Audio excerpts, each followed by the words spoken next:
There are both single leg and double leg hinge exercises. So for level 1, the first one would be hip hinge, and you could also refer to this as greasing too. Greasing would be a little bit more if you're not having weight as much, as typically how we would classify that. Whereas the hip hinge plus something, you're obviously going to have weight. So sandbag here.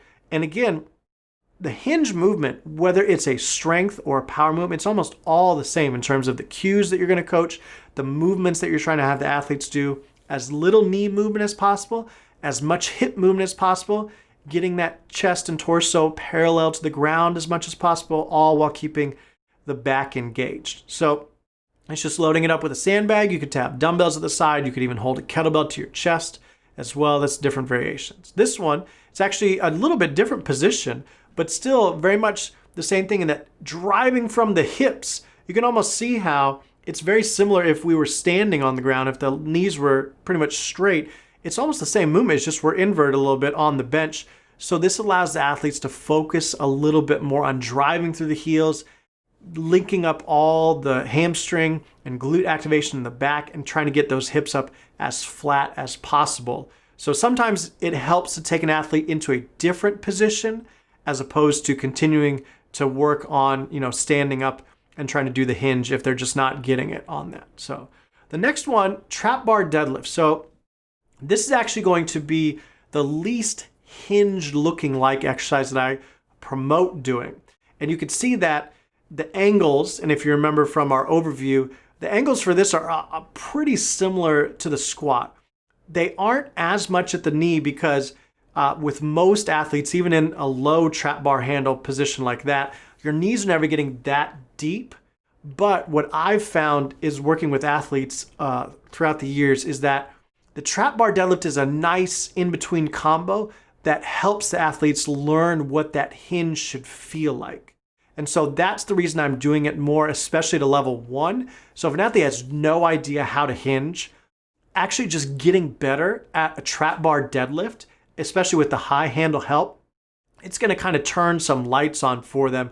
And so okay, yeah, this is maybe what it feels like a little bit. Even though it's not completely the angles we want hinging, I think it's a really easy way to start and one of the safer exercises you could do, especially if you have like bumper plates, 10, 25 pounds, and high handles. It's going to be a really low risk activity for your athletes to do to start developing their hinge at least some level. So for the single leg on level 1, we have single leg floor bridge. So again, different position than on standing, but driving through the heels, no less, hips up. That's what's driving there, the hips up. And then I prefer to go up on 2 feet and then straighten the other leg because I find it balances a little bit better. You can keep better alignment with your hips and you focus on really using the right muscles as opposed to just straightening the leg. So for the next one, single leg balance, this is probably the easiest way to learn how to hinge on a single leg. All they're doing is just leaning over and touching their toes is what I'll tell the athletes. Say balance, can you do that 10 times and not have the other foot hit the ground when the balance. This is actually one of the exercises we'll use in the assessment and testing protocols that we'll go over next, but it's really the hinge at its most basic, just leaning forward.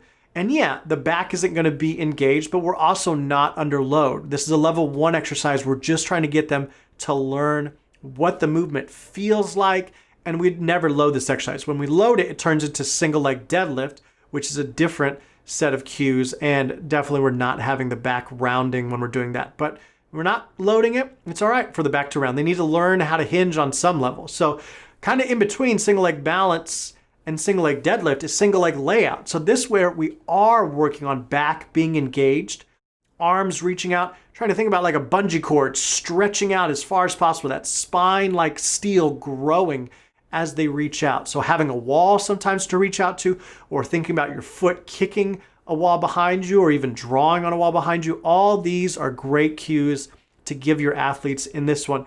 And this exercise really helps lay the foundation for doing the single leg deadlift later on in level 2 when it's loaded. So those are my go-tos, my favorites for the hinging category in level 1 exercises.